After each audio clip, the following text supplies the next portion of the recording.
best leads you have are your already existing clients. The mind forgets, but the body remembers. Retention is giving people a reason to stay, not preventing them from leaving. Sometimes coaches can be the hardest people to coach. Share your scars, not your open wounds. What do people actually care about? The result. Hey, what's up guys? Welcome to the Strength Connection podcast. I'm your host, Michael Kurkowski.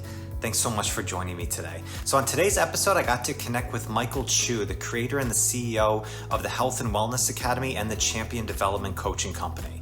Michael's straight up electric. His energy and his drive is so contagious, and his success in helping coaches achieve massive success is really amazing, with his focus centered around creating life-changing experiences. So in this episode, Michael answers the questions on what doing personal growth actually means, how he found himself at an early midlife crisis and lost, and what giving top-level service truly is. I got so much energy and value from talking to Michael here. I know you will too. All right, so with that, let's get to it. If you like this episode, you want to show the podcast some love, please rate and review it wherever you're listening to. And don't forget to subscribe. You can catch all new episodes that are dropped every single week. All right, thank you so much. Now, let's get on with the show. What's up, everybody? Welcome back to the podcast. Good to see you. Michael, what's up, man? It's nice to meet you. Michael and Michael today, huh? There it is. Mike on the mic, right? Yeah, absolutely. Yeah, no, it's an honor to be here. I'm excited to chat today. Yeah, seriously. No, I really appreciate you taking the time. I love the following your work and the stuff you've done with the LTV method. As I kind of said off air in coaching, like so many people talk about developing sales for coaches. Sure. You talk a lot about retention, and yeah. It's funny. This just popped in my head. Someone told me a long time ago when I was a new manager of retention is giving people a reason to stay, not preventing them from leaving.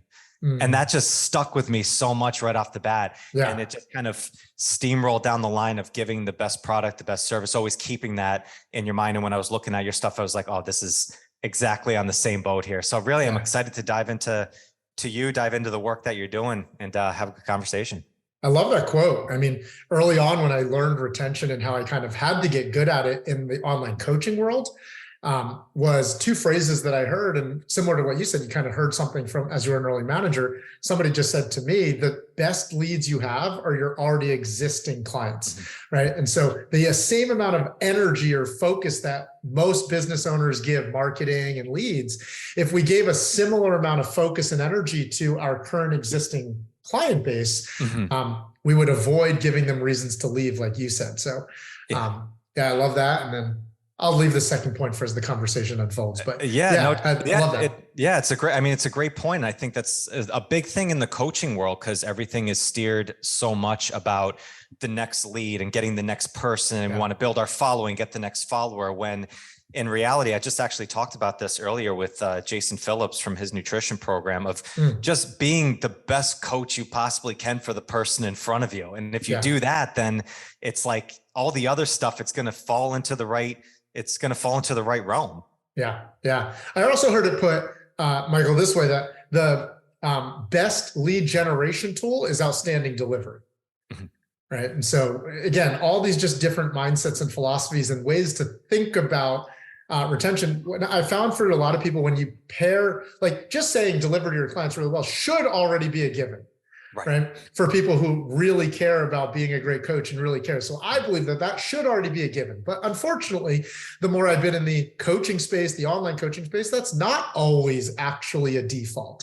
Many people who have become really good online as coaches tend to be better or more focused on being a really good marketer, a really good salesperson. And there's nothing wrong with that. I think marketing and sales is extremely important. So whenever I've been able to pair being a really good coach or actually delivering high value to marketing and sales, they go, oh, I get that. So the best lead generation tool is great delivery. Yeah, it's an interesting point. Remember being a coach a long time ago and starting it up, like as you said, it should be the default, give excellent service, but it can be really quickly all of a sudden like, oh yeah, I'm doing great. This person's doing awesome. And then, all right, on to the next person, just put them in cruise control. And, the people I've talked to who have developed programs like you've been very successful in a lot of different ventures in this world. Sure. The commonality among all of it is delivering excellent service. And what excellent service is, it's above and beyond from there. So those are the things to dive into. So to Michael, to kick this off, I would really like to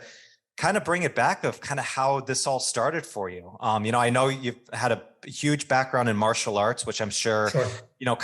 Kicked the line down for you a bit, but how did you getting into kind of the world of coaching, how did this all start for you? Yeah, so the whole martial arts part, I started karate when I was 3. That's going to tie into the story here in a second. I went on to be a 10-time national champion and all that type of stuff. So that ties into how I got into like online fitness training, peak performance coaching, and stuff like that. But the in-between part of the story is after college, I chose to not get a job. I chose to actually stay in the world of entrepreneurship. When I was in college, I was working at Pizza Hut to cover what I call beer and gas money. Yep. And Pizza Hut was not covering beer and gas money. And so I ended up finding my first sales job. And that was my first exposure into like the entrepreneurial world. Mm-hmm. How that ties into the systems that I've developed when it comes to the online coaching world is when I graduated college, I stayed in that world of entrepreneurship where I was recruiting, training, and developing salespeople and building my own organization. Mm.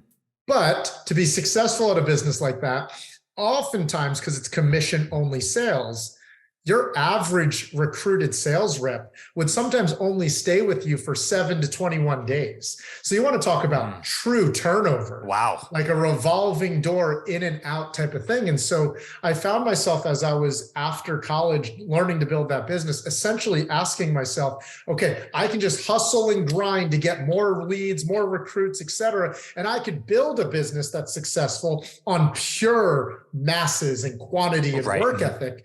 But I might also get exhausted, burn out. But most importantly, I might not also love the work I'm doing because people are starting to then get treated like a number because I'm just trying to get the masses.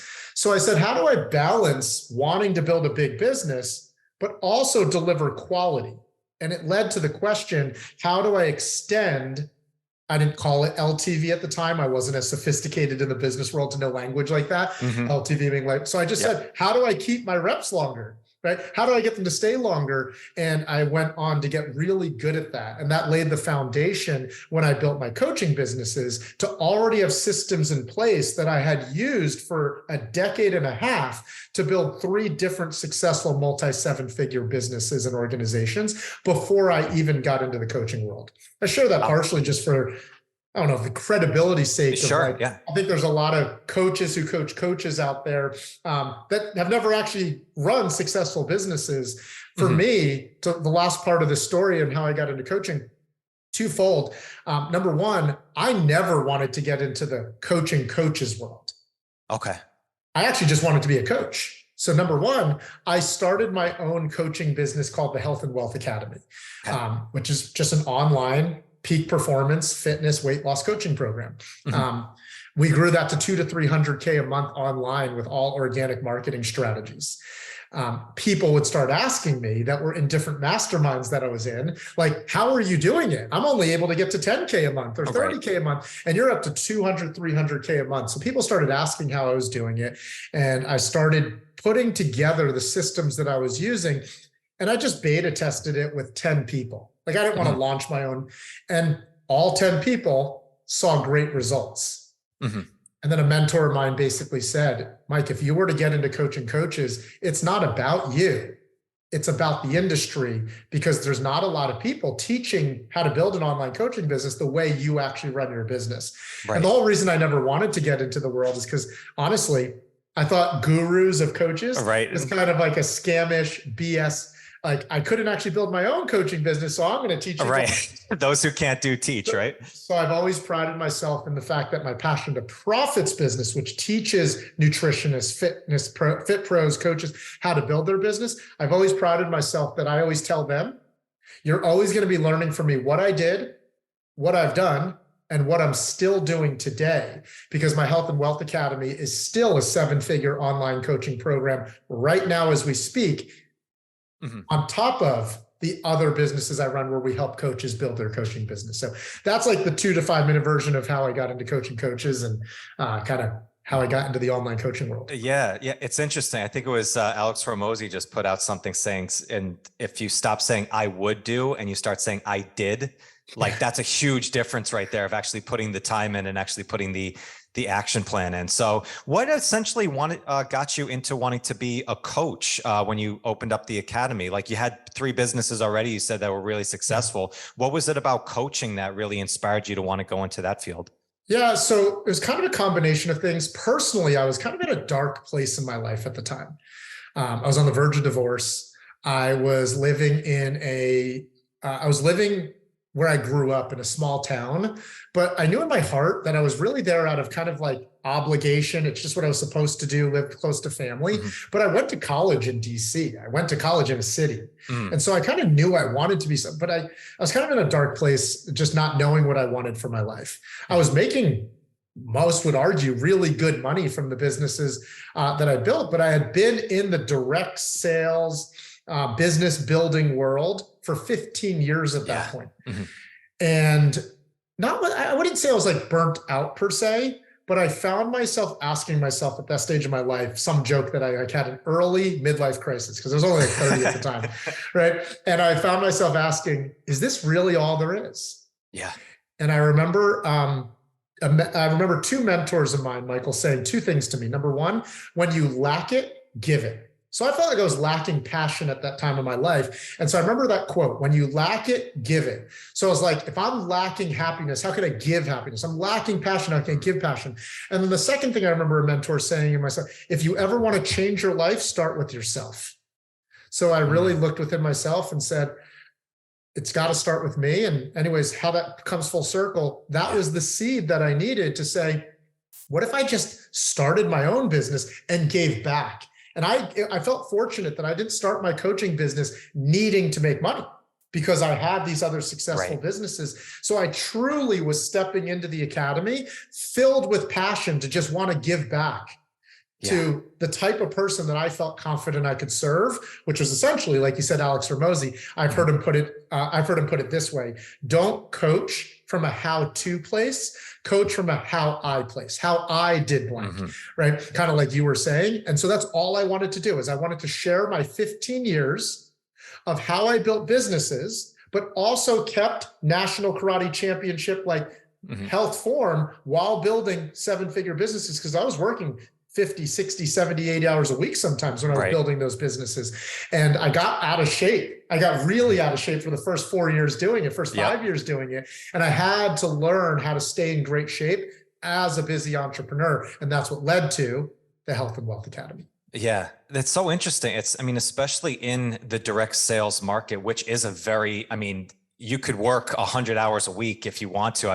Nobody puts a cap on you, know, from that, because it's so commission based. And it's interesting, Michael, because so often we think success is so monetary, right? It's like if I make the money, then I should be happy in there. But you realize that all of a sudden you're still a young guy and you're feeling like, I'm not as in shape anymore. Like all of a sudden the health starts to come in. It's like, it's a really kind of, for lack of a better term, like a come to Jesus moment on it, of like, oh my gosh, is this all that there is there? And I think there's so many people that are in that zone. But I love that quote that you said there: when you lack it, give it. I think it's because, it's important to go inside and, search within yourself and see, but so often one of the best things you can do is just give freely out there.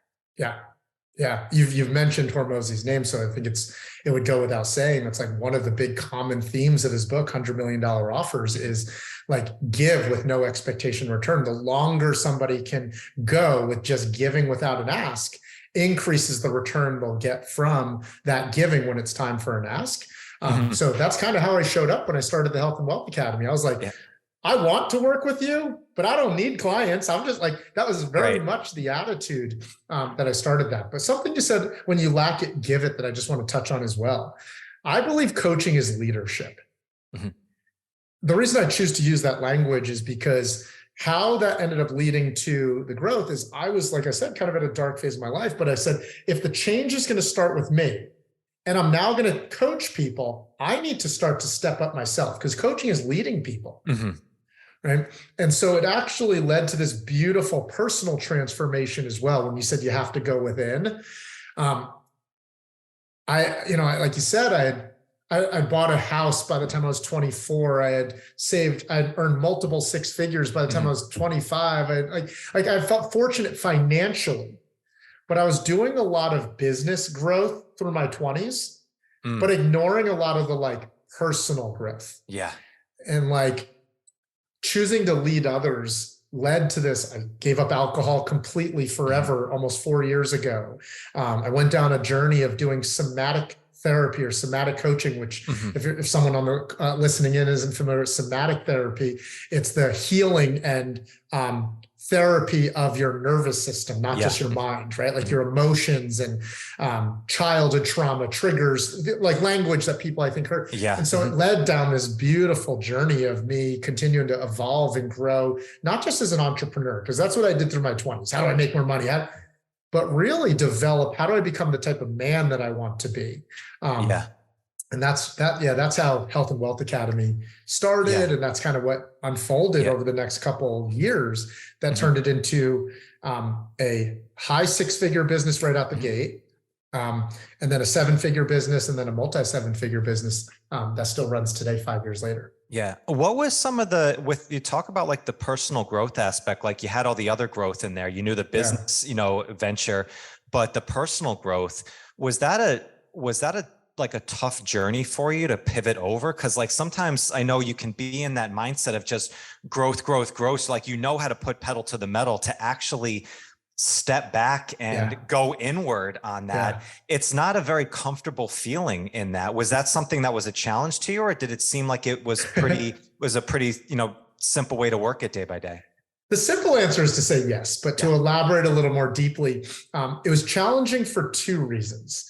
Number one, I had so much ego at that point in my life because I had all these achievements. And so when I started doing more just pure personal growth work, like somatic therapy or something like that, I had this like wall or ego up about it because I had already done a lot of personal growth stuff. Right. If someone's just listening right now, I put personal growth in quotes with my fingers because I had done all the Tony Robbins work. I had done a ton of John Maxwell stuff. I had done Landmark. But then another coach said this to me that finally cracked my ego just a little bit to start that more personal growth work. He said, you love personal growth. And he said this. He said, you're basically a prostitute to personal growth. And I was like, the heck? And I didn't. It was like a little bit of a zing. And obviously that coach had a relationship with me. So language like that to get through to me, right? So there's no disrespect to using that language, anybody listening in. But what he meant by that is I only did personal growth if I thought it was going to make me more money. That's what he meant by like a prostitute to personal growth, is like, I'm going to do it if it's going to get me paid. Yep. Transaction. Very transactional. And when he said that to me, I was kind of like a little defensive at first. And I was like, wow, that doesn't feel good. That is how I grow. I'm not doing it because I want to be a great man. I'm not doing it because I want to love myself. I'm not doing it because I want to be a great husband, great father, great person to the world. I was becoming what I thought was a great person, but it really, if I was being honest with myself, I was doing it to be a better business person. And that cracked the ego to get me to show up and start doing more of the personal growth work. And the very first somatic coach I worked with, she said this to me. She said, if you want to trigger and do your deepest healing, emotional work, start a business, start a family, or start a relationship. And right around this time, right, I was starting a business. Not too long after that, I got into a new relationship, which led to a new family. We had a kid and everything like that. And so when you said, was it hard? The second answer to that question was like, yeah, it forced me to look at some of the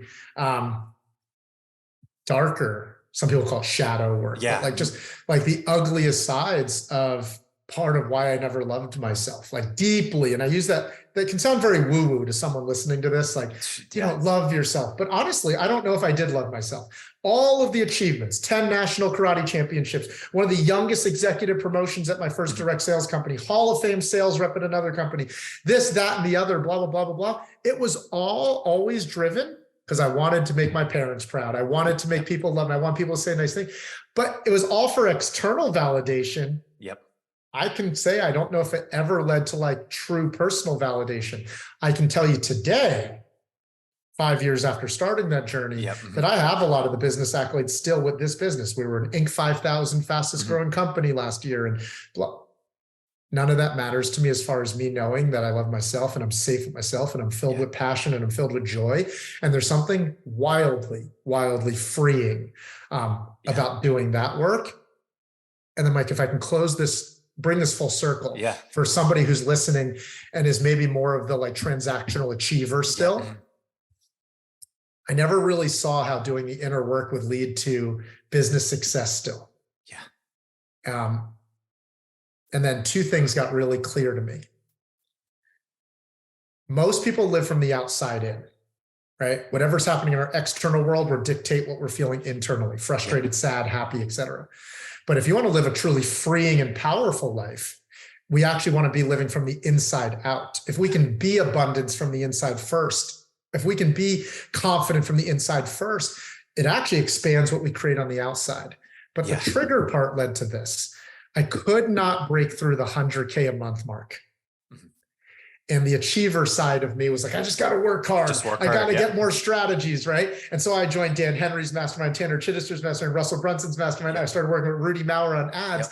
And I was working harder, doing more. And funny enough, still did not break through 100K. We had a 98K month, we had a 92K month, a 96K month, but could not break 100K. I went on a walk with my somatic therapist tests.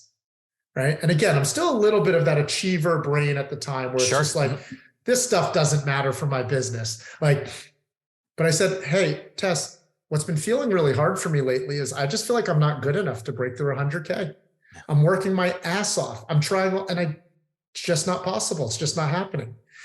And she walked me through more of like the slow down, woo-woo emotional stuff. And guess what I came to find?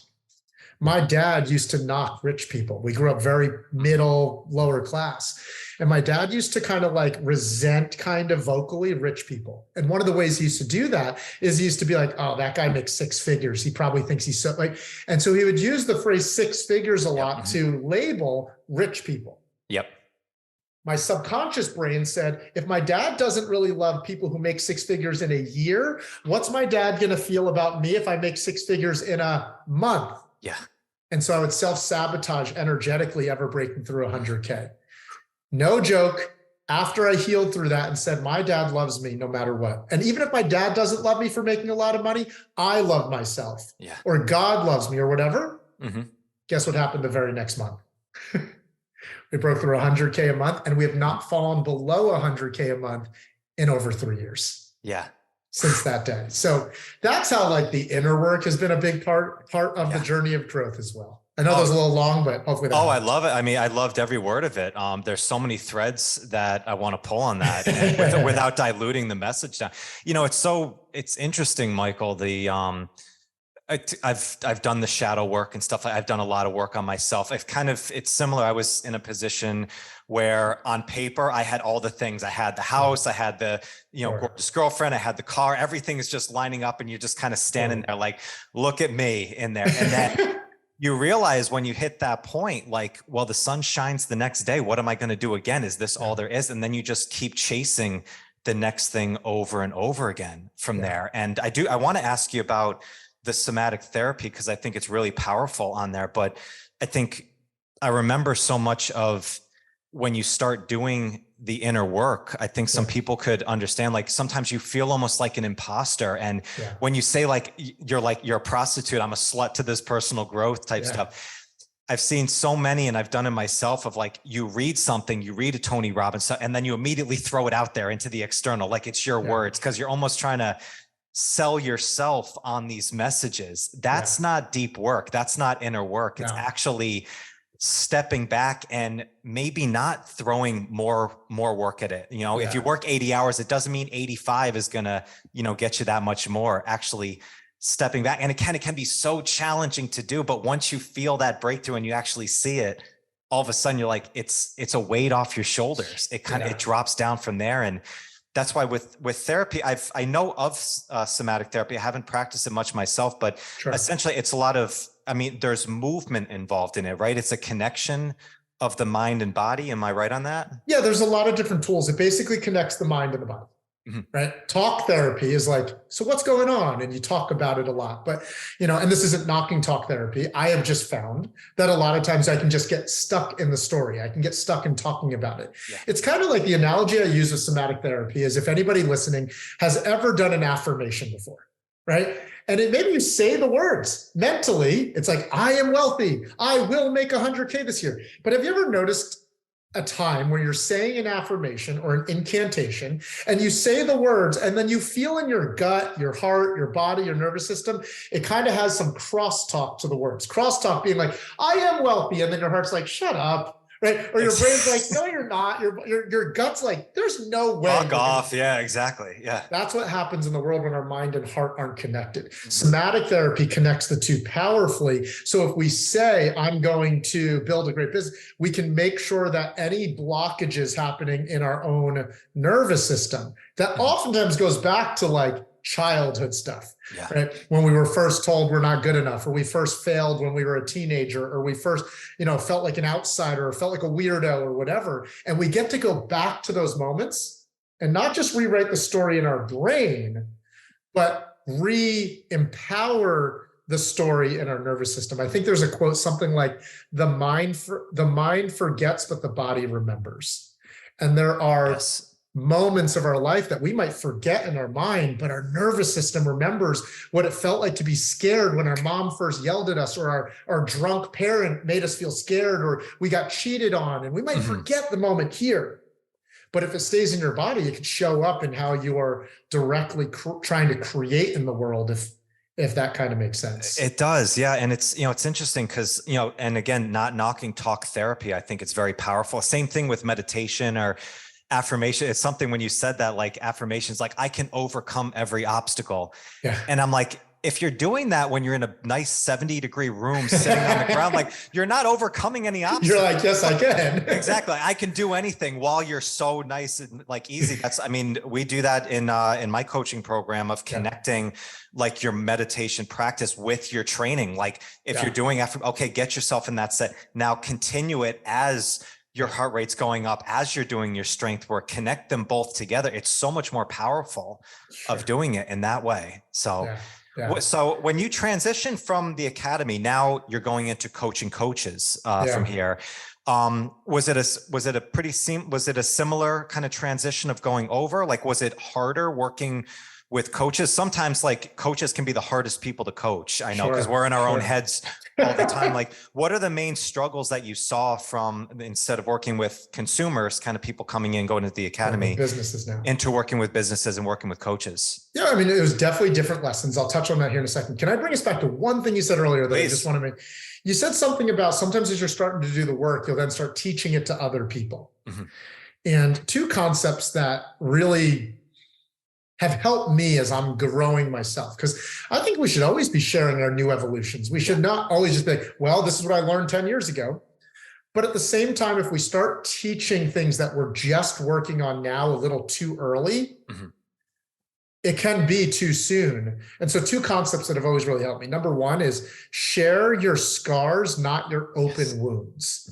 Right? Something that you kind of worked through, not as like a gushing wound. Hey, I'm going through a breakup right now too. And you know what? I think you should just never date somebody who is a narcissist, right? Yeah. Instead of after you've healed through it. And you know what I've learned from being in a relationship that was a little toxic? Yes. I've learned, right? It's just slightly different, but massively different in how you deliver it to other people. And that brings you back to the Alex Hormozi quote. It's like, teach how I did. Like you said, this is how I worked through this, not how to or what I'm doing right now per se. And so if we teach it that way, I think it's so much more impactful in what we're trying to actually give to other people. Right. Yeah. I'll add on that for a sec too. I think it's, Luka Hocevar, when I had him on the podcast, it's great coach. And he said, your mess is your message. It's like often, and that's the thing is we say, be vulnerable as coaches, and that can sometimes be misconstrued as you don't need to throw all of your wounds. I love that what you said there, like share your scars, not your open wounds. Like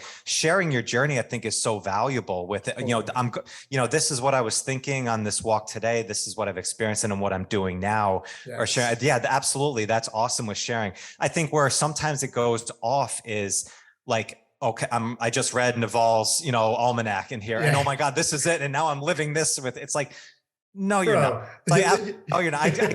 Yeah, it's fun to think of. And like, versus I just shared this, I'm going through what do you think of this? I think it's it's slightly different. It's a lateral shift, but it's very different.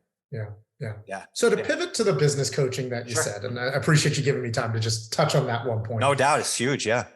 I tried building my own coaching business for 2 years before the success. And because I had built other successful businesses before, I told myself, of course I should be able to start a business. And the ego side of me was like, I don't need a coach, right? I don't want to pay for that. I'm skeptical of the online coaching world. I'm going to just figure it out on my own. I made $2,000 in 2 years. Nice. So I finally invested in a mentor and a coach. Why that's relevant is it's going to come full circle here. Sure. So I finally invested in a mentor and a coach. We did 2K in our very first month with a mentor. We grew to 10K in 60 days, 40K in 4 months. And we did 80K in our first 9-ish months within our first year, and then did $1 million the very, very next year. So our second year, we did $1 million. How this comes full circle is I learned a lot of incredible things from being in a mastermind with a mentor. That gave me the foundation.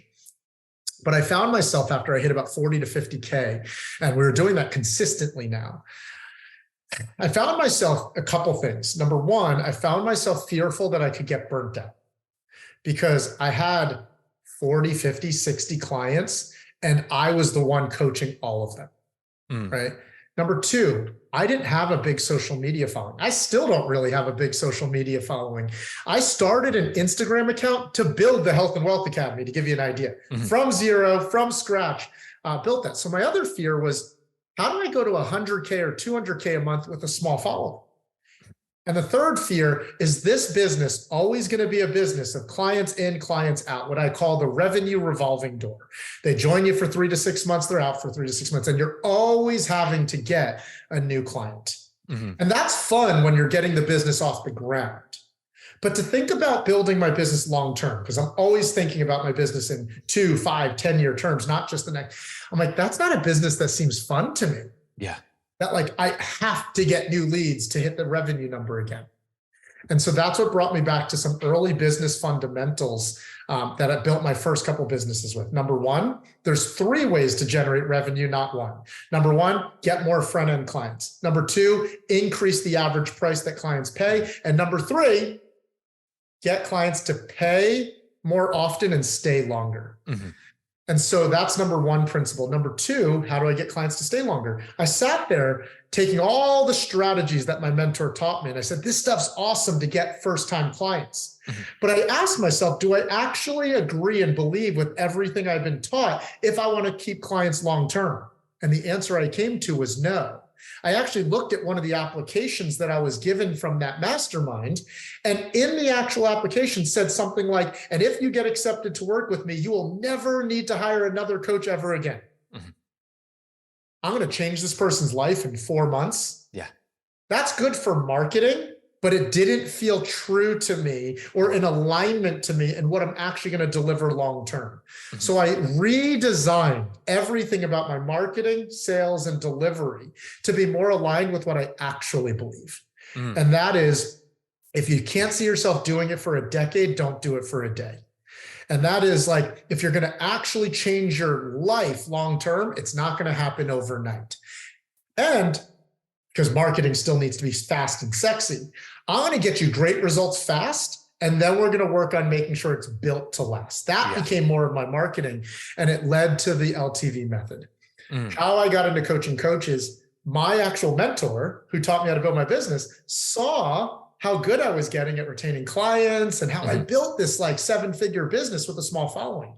He actually hired me to mentor his business, funny enough. So it came full circle.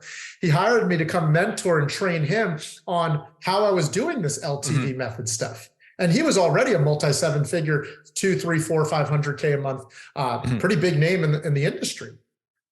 As we started working together, he actually said, Mike, I think I did a really good job of building the business to where it is today. I think you are the leader to take the business to the next level. And I ended up actually buying the business from him. Wow. So when you talk about coming full circle. Yeah, hell yeah. That's awesome. Yeah.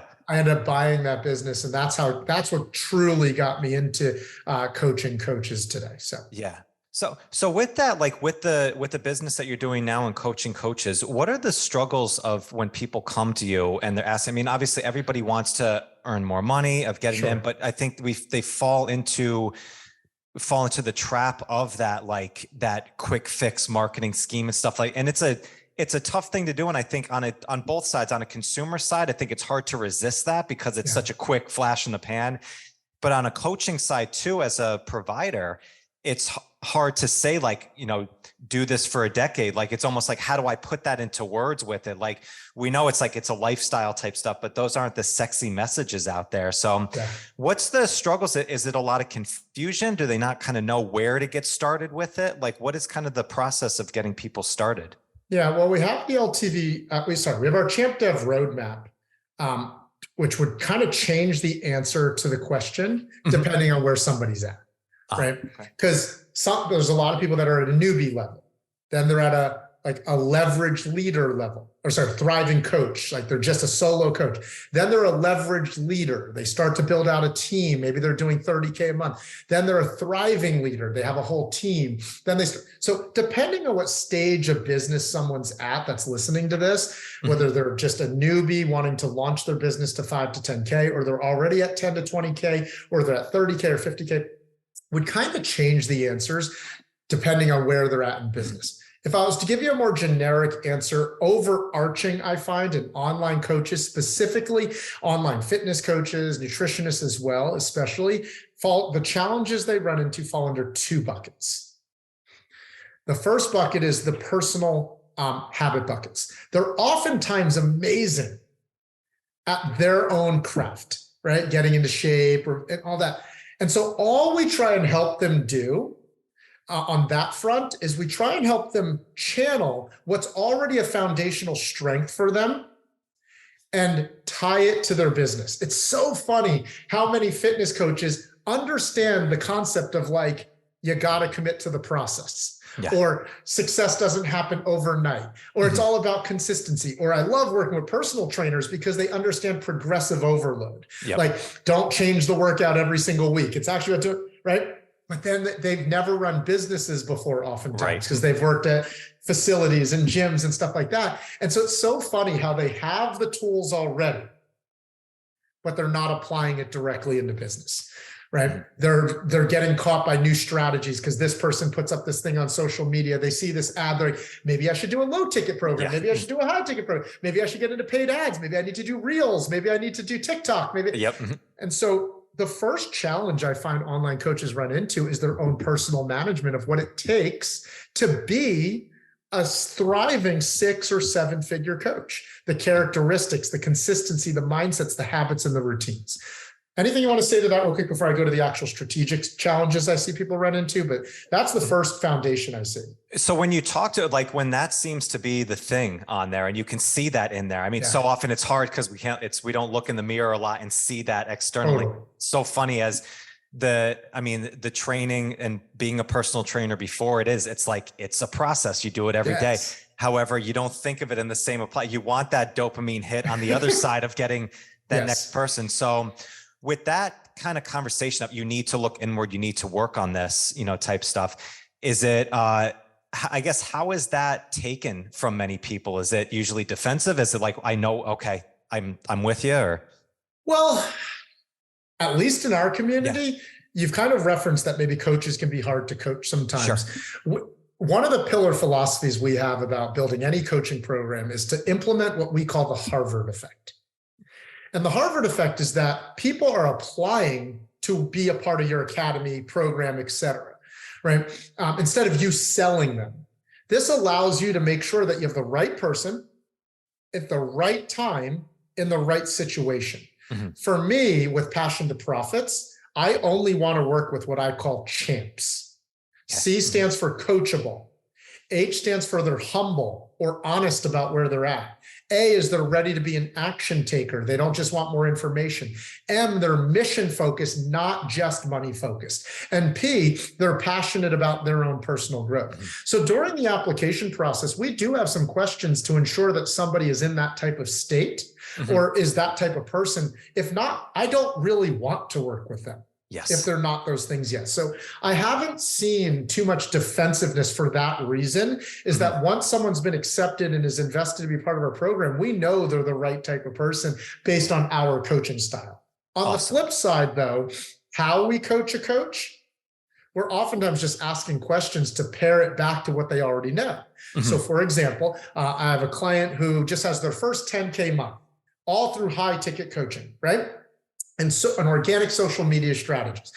And they come to me and they're like, Mike, and I'm thinking about offering a men's division now and doing a low ticket offer. Now, part of me could just say, that's too soon, that's stupid, don't do it. But instead I might ask questions. I might say, if one of your clients wanted to lose 50 pounds and they just lost the first 10 pounds, and they came to you and said, Mike, thank you so much for these workouts and nutrition, but now I think I want to try keto instead. I also want to do like CrossFit instead of the workouts you having me do. I think I want to do cardio instead of weightlifting. Like, what would you say to them? And so I think by asking questions that way, that caused them to go, this is exactly what I'd say to them. I say, you got to stay the course. You've only lost the 10 pounds yet. You haven't done, they go, oh, I get what you're saying. Yeah. And so I love that because, well, it's an engaging question on there. And I love how that's how you described it. And I thought that's where you were going with it, because it feels like that is the basis of retention, is not accepting everybody right off the bat. And I think it's a trap that get into as coaches of like, I'll work with anybody who's willing to invest in me because and those oftentimes when I talked with Dr. Lisa Lewis, she told me she has the program Psych Skills for Fit Pros, which is a phenomenal program.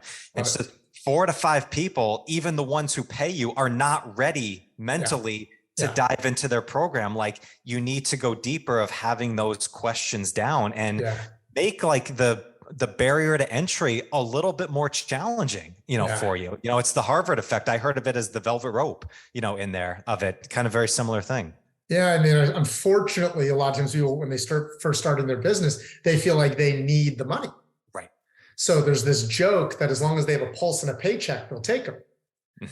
But that's such short-term thinking that hurts in the long run. How I was able to grow my peak performance coaching business to multiple 7 figures without a big audience is the Harvard effect. But it's also why the industry normally gets high ticket clients for 3 to 6 months. We keep clients for 3 to 6 years, right? My Health and Wealth Academy, we got to a point where we start every month with $100,000 in monthly recurring payments set to go through that month before we even bring on a single new client, right? But how are we able to do that? Making sure we're bringing on the right person in the right situation at the right time from the start, and they're thinking long-term about their journey with us from the start. We tell clients as soon as they're enrolled into the Health and Wealth Academy, one of the very first things we do during their orientation or kickoff call is we actually tell them about the entire curriculum.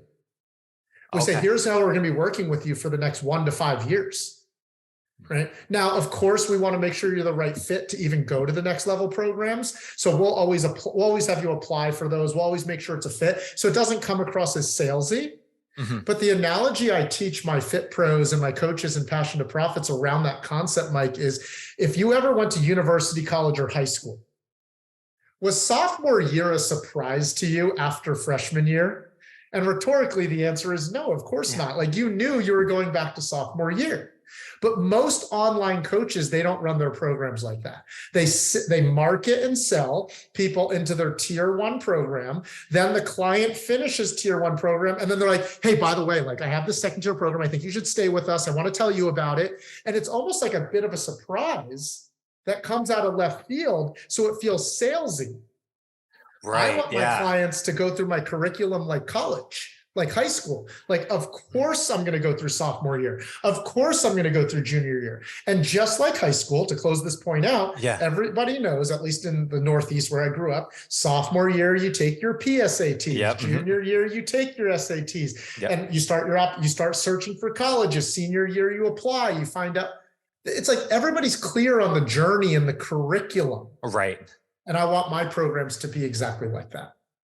I love that. That's such an interesting point. It's like of going in and on a consumer side of it as a client, you think like, well, why are we doing everything so different now? Like this was working before, like why all the changes and stuff like that? And we think because everybody needs to be excited about the next thing. It's like, no, that clarity of the entire program out. Like if you have the right person, they're going to get that. They're going to understand that. And I think that's a beautiful thing to look out so far on that. Just be like, yeah, well, this is the next logical step. This is where we're going to get now. Yeah. If I can actually touch on that I think will help a lot of people listening retain clients longer. This simple mind frame, this simple conversation, right? So what we just call the process that I just shared is called the Effortless Ascension Roadmap. And it's how to design what you're an expert at and the big time outcome you want to help people get to, and then how to design an effortless ascension roadmap where people naturally will ascend with you. But one of the biggest mistakes people make when creating that roadmap is they think that what gets someone to want to pay again and keep working is fresh, sexy, exciting, and new. And that's not always the case. If you position it the right way, what do people actually care about? The result. Right. It's the whole concept in marketing of like sell Hawaii, not the plane. Right.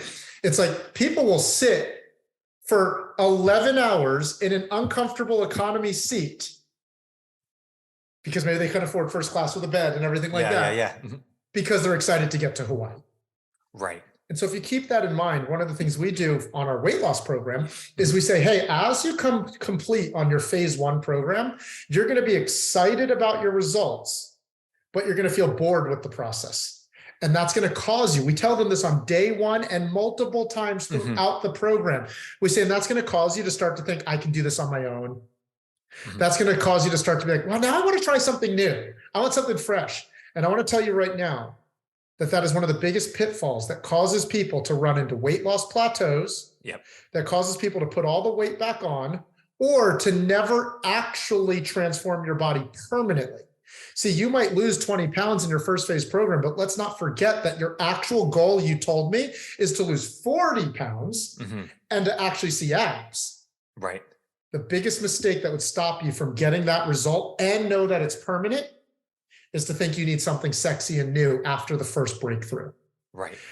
And so to close this point out, Mike, what we have clients do with us is we walk them through the Effortless Ascension Roadmap design process, and we have them ask at that stage, we have them go through the GPS method. What are the goals of a student after they've worked with you for 3 to 6 months? A lot of people who have a high ticket coaching program, they've walked themselves through this process to design their first level program.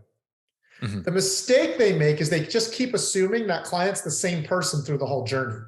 When that's not true. After someone's been with you for 3 to 6 months, they have different goals. Yes.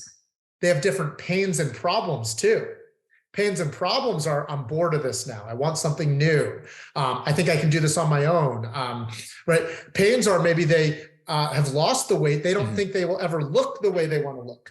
And S is what strategies and solutions are needed at that stage. And so we have them redo that GPS method at every single journey over 1, 2, 3, 4 years. And it changes how you market and deliver your next level offers. I love that. It's, you know, thinking that too, it's like, if you don't explain it at the beginning, that could come and all of a sudden that could be like a big task that they think. And it's like, they might not be in the right mindset. If you know it's coming outward, again, that's going from the reactive to the proactive type standpoint of it. I think that's such a powerful point for anything. And you could see it with retention. I think the big thing I always learned about retention, kind of going back into the quote, like giving them a reason to stay, not just preventing them from leaving from there, is if you're always thinking one step ahead of how they are. Most people, I think, especially in our health and fitness, they want peace of mind. They want somebody to know that they have their back of what they're doing, that they're thinking about these problems, with them, of seeing the blitzes that are coming, we call it scouting the defense, in my program, where everything else is an offensive game plan. It's looking to score a touchdown. All the defenses, what are the things that are going to be preventing you from trying to score a touchdown? Yes. Look at those ahead of time. Then you can be a little bit more proactive to it. Yes. And that gives you more control. It gives you more peace of mind to it. Well, the second a client thinks they know everything you're going to say, and it's just going to be all the same, they don't think there's any value there. And so Tony Robbins says one of the most powerful things a leader can have or possess is the ability to anticipate.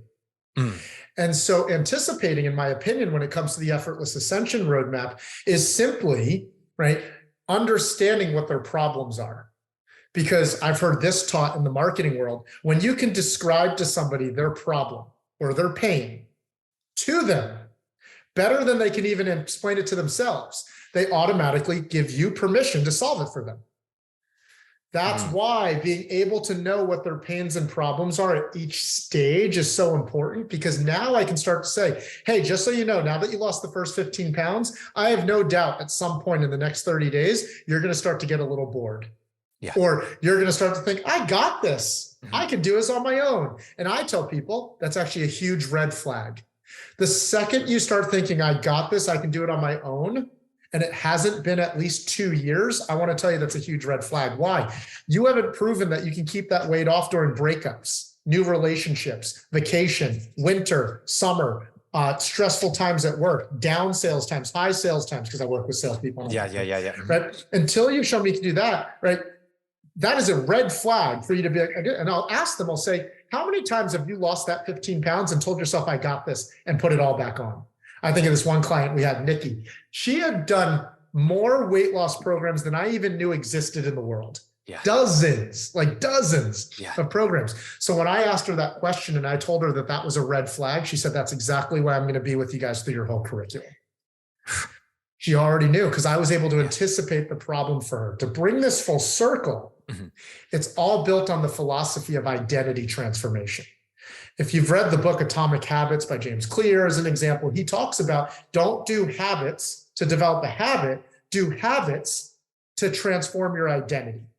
It's like, he says, don't just start lifting weights to lift weights to become a fit, healthy person. Don't read just to read books, read to be a more intelligent, wiser leader, right? And so what we help our clients understand is this. Developing a habit only takes 21 to 58 days, different studies say. Developing a habit, Mike, is practicing something enough until you get it right. Yeah. And that's why people will start, and we tell this to our clients, we say, that's why you'll start to say to yourself, I got this, because you've developed the habit until you get it right. Phase 2, developing a lifestyle, though, takes 16 to 18 months, they say. And developing a lifestyle is practicing something enough until you can't get it wrong. Yes. I even ask clients, I'd say, is there a huge difference in confidence in I got it right one time, or there's no way I could mess this up? Is there a different level of confidence? And we'll ask clients, we'll say, which one do you want to get to when it comes to your body, your health, your energy? Do you want to be that, I lost 15 pounds, yeah, I did this thing. I'm not willing to be another program that you add to your RIP list of like, yeah, I did this thing, but that's not what I want anymore, right? And so would you agree there's a difference in confidence? They go, yes. Well, that's what our curriculum's about. But then phase 3 is transforming your identity, where you're no longer just like, I work out. You're like, I am a fit, healthy person. Or you're like, you no longer identify as the woman who weighs 180 pounds. Your identity is I weigh 130 all the time. I weigh 140, whatever, right? And so transforming an identity, they say, studies have found, takes 3 to 4 years. Why do you think high school is 4 years? College is 4 years. Right. And when people complete high school and college, what's a common thing you hear people say? I don't even recognize the person I was when I first walked through those doors. Right.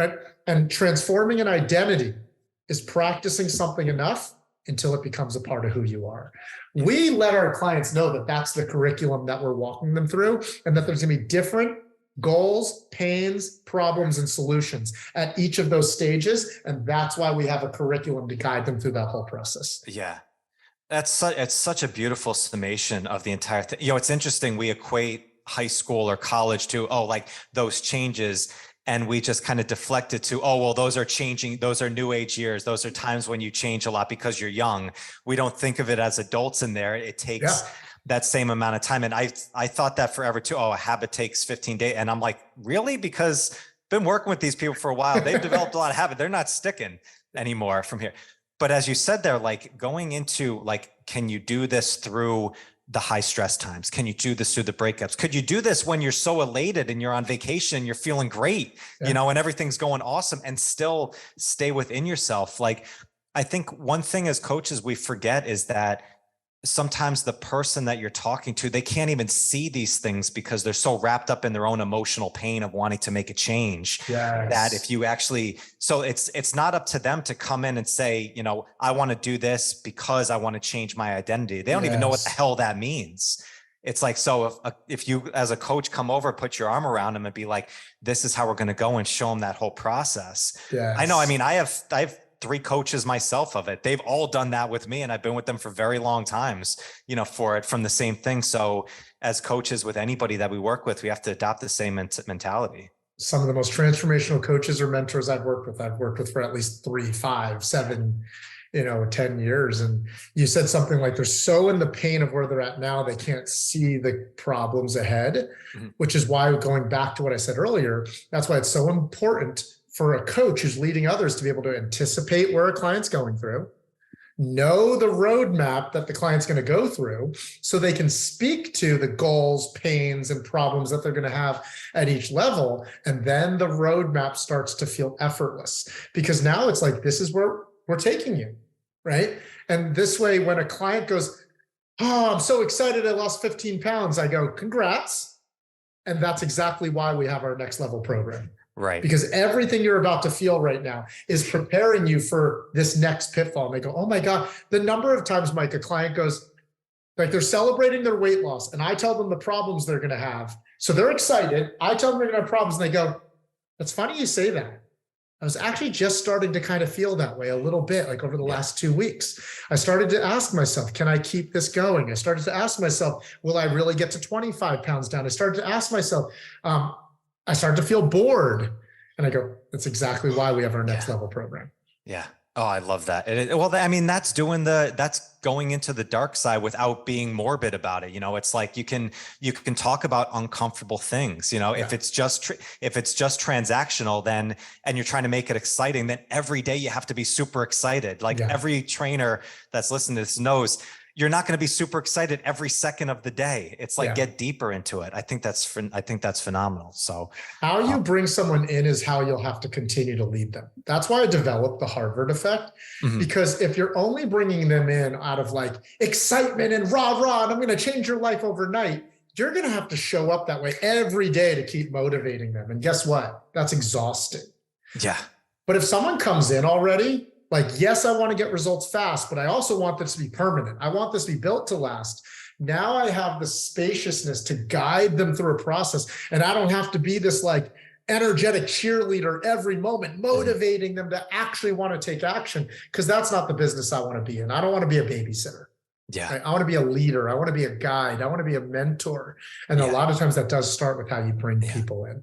That's beautiful. Yeah. And when you do that too, like that depth that you get in with people, like that's more fueling than any cheerleading session of anything of going forward. So, Mike, dude, this has been an absolute blast connecting with you. I love this conversation. I love the work that you're doing. So really appreciate you talking with me today. Thank you. Yeah, my pleasure. Thanks for having me. Yeah. If anybody is interested in checking out your work, checking out all the stuff that you're doing, what's the best place that they can go and see it? Yeah, there's 3 best ways, especially if you are an online coach listening to this. We have a free Facebook community called 7 Figure Fit Pro, where we do free trainings almost every single week. There's resources in there. There's all types of stuff in there. So if you just want to go get a bunch of value, that's a great place to start. You can ask questions in there. It's a great community.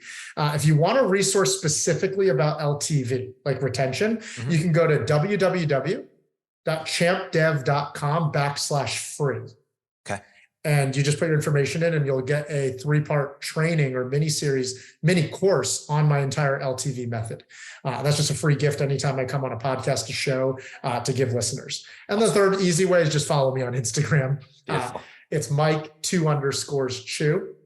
put out content regularly that adds massive value for people who are building their businesses online. Perfect. We'll put those all in the show notes too. So Mike, amazing. Thanks so much, man. Appreciate it. Listeners, thank you so much. Go follow Mike. You don't know where to do so. I'll catch you on the next one. Peace. Yeah, thanks for having me. Thank you so much for joining me today. I hope you found some great value here. And if you like this episode, please drop a comment and leave us a 5-star rating and review. It does more to build the show than you can imagine.